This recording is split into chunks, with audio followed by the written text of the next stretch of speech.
ओम नमः शिवाय।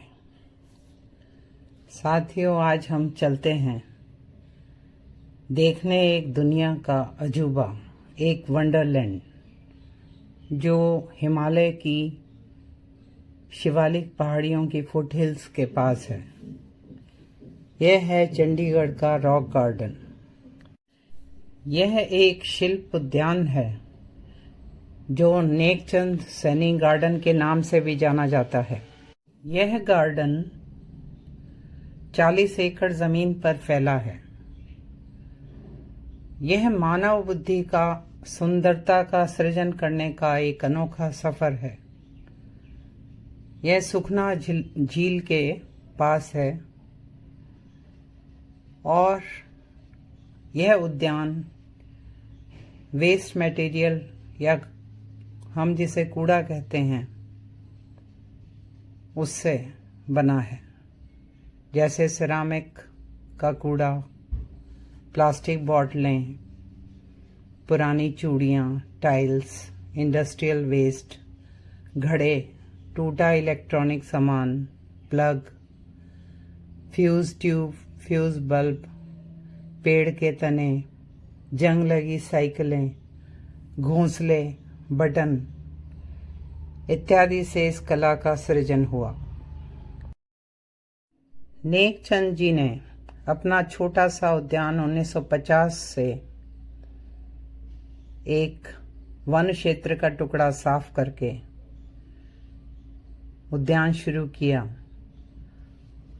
वे पीडब्ल्यूडी में रोड इंस्पेक्टर की नौकरी करते थे, इसलिए नौकरी के बाद छुपकर रात को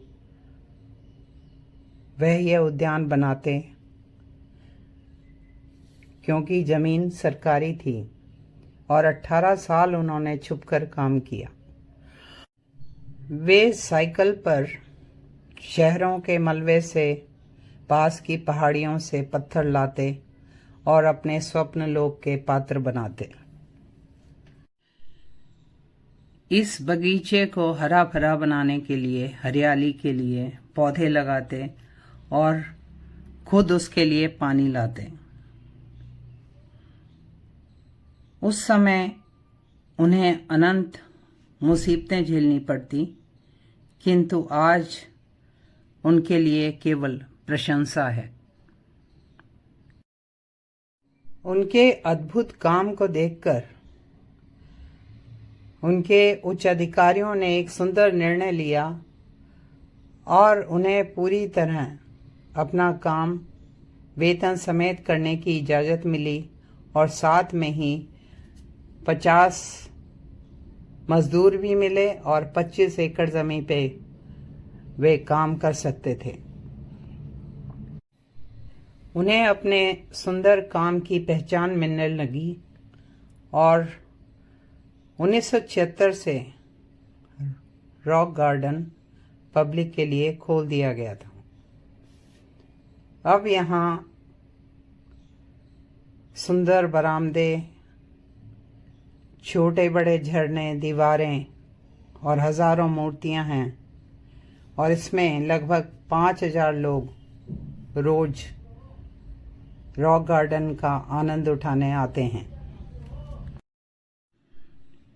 नेकचंद के साम्राज्य में गांव, शहर, झरने, खुला थिएटर, एक्वेरियम भी है। अब तालाब, मेहराबें, मानव, पशु, सारा सामाजिक जीवन दिख रहा है।